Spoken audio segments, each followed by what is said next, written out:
రెండు రాష్ట్రాలను విభజిస్తూ విభజన చట్టాన్ని చేశారు. అది పార్లమెంట్లో జరిగింది, రాజ్యాంగబద్ధంగా జరిగింది. అలా ఒక విభజన చట్టం అనేది ఏర్పడిన తర్వాత జనాభా ప్రాతిపదికన అప్పులైనా సరే ఆస్తులైనా పంచుకోవాలని చెప్పిన తర్వాత కొత్తగా డిమాండ్స్ని పైకి తీసుకొస్తే అవి యాక్సెప్టబులేనా?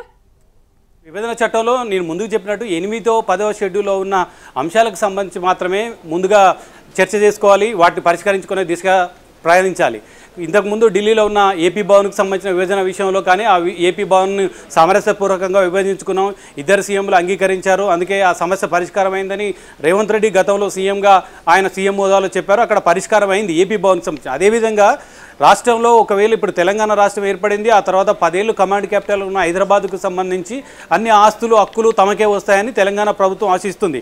కానీ ఉమ్మడి రాష్ట్రంగా ఉన్న ఏపీ బస్ భవన్కి సంబంధించి కానీ, ఆంధ్రప్రదేశ్ పబ్లిక్ సర్వీస్ కమిషన్కి సంబంధించిన భవనాలు కానీ, లేదా హాకా భవన్కి సంబంధించి కానీ ఇటువంటి కొన్ని కార్పొరేషన్లు ఆ రోజు ఉమ్మడి రాష్ట్రంలో ఉండగా ఏర్పాటు చేసిన కార్పొరేషన్లకు సంబంధించిన వాటిలో తమకు వాటా ఉంటుంది. ఆ వాటా ప్రకారం తమకు రావాలని చెప్తున్నారు. అది వ్యాలిడ్ పాయింట్. ఆంధ్రప్రదేశ్ ప్రభుత్వం వాదిస్తుంది ఖచ్చితంగా అందులో వాటర్ రావాలా, లేదా దానికి ప్రత్యామ్నాయంగా ఇంకొక బిల్డింగ్లు ఏమైనా చూపిస్తారా? ఈ మొత్తం ఆంధ్రప్రదేశ్ పబ్లిక్ సర్వీస్ కమిషన్ ఉమ్మడిగా ఉన్నప్పుడు చేసిన భవనాలకు ఆకా భవన్, బస్ భవన్కు సంబంధించి, అదేవిధంగా తార్నాకలో ఉన్న ఆసుపత్రికి సంబంధించి, ఆర్టీసీ ఆసుపత్రికి సంబంధించి ప్రత్యామ్నాయంగా వాళ్ళకు 2 భారీ భవనాలు హైదరాబాద్లో అడుగుతున్నారు. దానికి సీఎం ఒప్పుకుంటారా, రేవంత్ రెడ్డి ఒప్పుకుంటారా లేదా అనేది చూడాలి.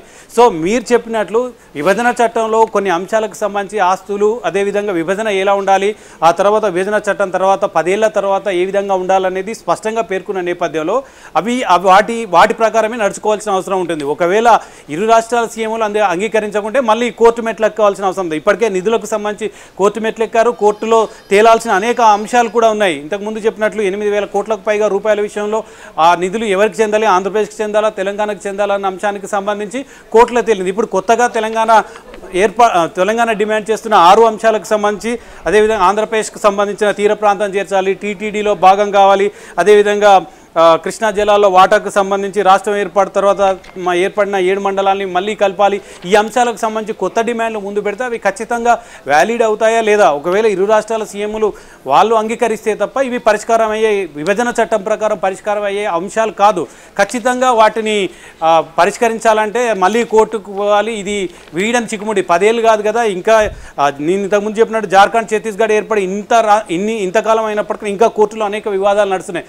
అదే వివాదాలు కొనసాగే అవకాశం ఉంది తప్ప విభజన చట్టం ప్రకారం వెంటనే పరిష్కారం అయ్యే ఆలోచనలు మాత్రం ఆస్కారం లేదు. ఎందుకంటే ఇద్దరు సీఎంలు ఒక సామరస్యపూర్వకంగా చారిత్రకమైన ఒక సమావేశం జరుపుతున్నాము.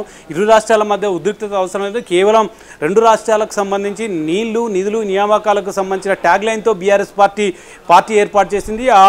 ఆ ట్యాగ్ లైన్తోనే తెలంగాణ రాష్ట్రాన్ని సాకారం దిశగా పయనించింది. ఇప్పుడు మెయిన్గా నీళ్లకు సంబంధించిన అంశానికి సంబంధించే సమస్య వచ్చే అవకాశం ఉంది. ఎందుకంటే నీళ్ల వాటా దోచుకుపోతుంది ఆంధ్ర అని ఇంతకుముందు బీఆర్ఎస్ పార్టీ ఆరోపించింది. ఈ నీళ్ల వాటా విషయంలో ఒక కొలిక్కి వస్తే తప్ప మిగతా అంశాలన్నీ దానికి సమస్య పరిష్కారం అయ్యే దిశగా పయనిస్తాయి తప్ప కొత్తగా ఏం కాదు.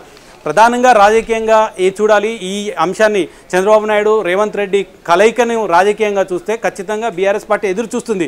వీళ్ళ కలయిక ఎటువంటి నిర్ణయాలు తీసుకుంటారో, రాష్ట్రానికి పనికొచ్చే నిర్ణయాలు తీసుకుంటారా లేదా రాష్ట్రానికి నష్టపోయే నిర్ణయాలు తీసుకుంటారా, రేవంత్ రెడ్డి సీఎంగా ఉండి ఏమైనా కాంప్రమైజ్ అయ్యాడా, రాష్ట్రం హక్కులను తాకట్టు పెట్టారా, రాష్ట్రం ఆస్తులు ఆంధ్రప్రదేశ్కు తరలిపోవడానికి ఏమైనా దోహదం చేస్తారా, ఈ అంశాలన్నీ పట్టుకోవాలి. దాని ద్వారా మళ్ళీ తెలంగాణ సెంటిమెంట్ రగిల్చాలి. 2018లోనైతే తెలంగాణలో అధికారంలోకి రావడానికి బీఆర్ఎస్ పార్టీ చేసిన మొదటి ప్రయత్నం చంద్రబాబు నాయుడును అడ్డం పెట్టుకొని భారీ స్థాయిలో ప్రచారం చేసింది. చంద్రబాబు నాయుడు మళ్ళీ వస్తున్నాడు మహాకూటమి రూపంలో, ఆ రోజు ఏర్పాటు చేసుకున్న పార్టీ రూపంలో కాంగ్రెస్ పార్టీ, చంద్రబాబు నాయుడు కలిసి మళ్ళీ తెలంగాణలో పాలన చేయడానికి ప్రయత్నం చేస్తున్నారని కేసీఆర్ విస్తృతమైన ప్రచారం చేశారు. దాదాపు 100 సమావేశాల్లో పాల్గొన్న కేసీఆర్ చంద్రబాబు నాయుడిని ముందు పెట్టి ప్రచారం చేసుకోవడం మూలంగా ఆ రోజు 88 సీట్లకు పైగా బీఆర్ఎస్ ఆ రోజు విజయం సాధించింది.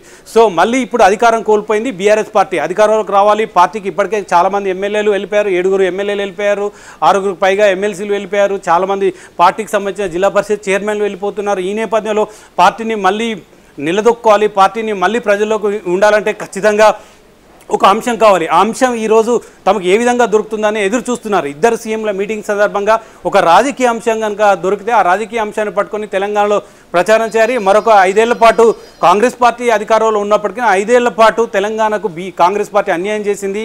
తెలంగాణకు ఒక రక్షణ కవచంలాగా బీఆర్ఎస్ పార్టీ ఉంది. ఆ రక్షణ కవచాన్ని వదిలేసి కాంగ్రెస్ పార్టీని ఎన్నుకోవడం మూలంగా ఎటువంటి దుష్పరిణామాలు ఎదురయ్యాయని చెప్పడానికి ప్రయత్నం చేస్తుంది.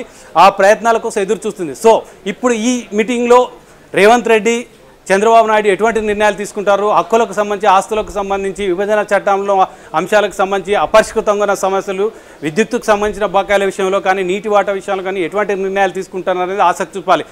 తెలంగాణ ప్రభుత్వం అయితే చెప్తున్నారు తెలంగాణకు సంబంధించిన ఏ విషయంలో కూడా కాంప్రమైజ్ అయ్యే ప్రసక్తే లేదు, ఖచ్చితంగా పోరాడతాం, విభజన చట్టంలో ఉన్న అన్ని హక్కులు సాధించుకున్నాం, తెలంగాణలో ఉన్న భవనాలు కానీ, ఆస్తులు కానీ తెలంగాణకు చెందితే ఏ ఒక్క ఆస్తి, ఒక చిల్లి గవ్వ కూడా ఆంధ్రప్రదేశ్కు చెందనివ్వమని కూడా చాలా గంటాపదంగా చెప్తున్నారు. రేవంత్ రెడ్డితో పాటు డిప్యూటీ సీఎం కూడా ఈ చర్చలో పాల్గొంటున్నారు. అదేవిధంగా చంద్రబాబు నాయుడుతో పాటు 3 మంత్రులు కూడా పాల్గొంటున్నారు. ఆ ప్రభుత్వానికి సంబంధించిన ప్రధాన కార్యదర్శి అధికారులు, ఈ ప్రభుత్వానికి సంబంధించిన ప్రధాన కార్యదర్శి అధికారులతో పాటు సుదీర్ఘంగా సమావేశమై అనేక కసరత్తులు చేసిన తర్వాత ఎక్కడ కాంప్రమైజ్ అయితే ఎటువంటి నష్టం వాటిల్లుతుంది, రాజకీయంగా ఎటువంటి నష్టపోతాం, ప్రజల్లో ఏ విధంగా పలచన అవుతాం, ఒకవేళ పొంచి ఉన్న బీఆర్ఎస్ పార్టీ ఏ విధంగా వ్యతిరేక ప్రచారం చేస్తుంది, ప్రజల్లో సానుకూల వైఖరి ఉంటుందా, వ్యతిరేక వైఖరి ఉంటుందా, ఈ అంశాలన్నీ కూడా పరిగణలోకి తీసుకున్న తర్వాతనే తెలంగాణ ప్రభుత్వం ఒక నిర్దిష్టంగా చంద్రబాబు నాయుడు ముందు ఎటువంటి ప్రతిపాదనలు పెట్టాలి, ఆంధ్రప్రదేశ్ రాష్ట్రం నుంచి ఎటువంటి సహకారాన్ని కోరుకోవాలి, తెలంగాణ రాష్ట్రం నుంచి తెలంగాణ ప్రజల మెప్పు పొందే విధంగా తెలంగాణ ఆస్తులు, వనరులు కానీ ఏ విధంగా ఆంధ్రప్రదేశ్కు వెళ్లకుండా చేశామని ఒక భరోసా ఇవ్వడానికి బీఆర్ఎస్ కాంగ్రెస్ ప్రభుత్వం ప్రయత్నం చేస్తుంది. చూడాలి, ఈ సమావేశం నిజంగానే కీలకం. ఈ 2 రాష్ట్రాల మధ్య 10 ఏళ్ల తర్వాత జూన్ 2తో ముగిసిన కమాండ్ క్యాపిటల్కు సంబంధించిన అంశం ఇక తెలంగాణ పూర్తి స్థాయిలో సాధికారికంగా ఉన్న నేపథ్యంలో తెలంగాణ హక్కులు, ఆస్తులు ఏ విధంగా కాపాడుకుంటుంది, ఆంధ్రప్రదేశ్కు వెళ్లకుండా నీటి వాటా విషయంలో ఎటువంటి హక్కులు సాధిస్తుంది, కాంప్రమైజ్ అవుతుందా లేదా తెలంగాణ ప్రజల అభిమానాన్ని పొందగలుగుతుందా, ప్రతికూలంగా పొందగలుగుతుందా అనేది చూడాల్సిన అవసరం ఉంది.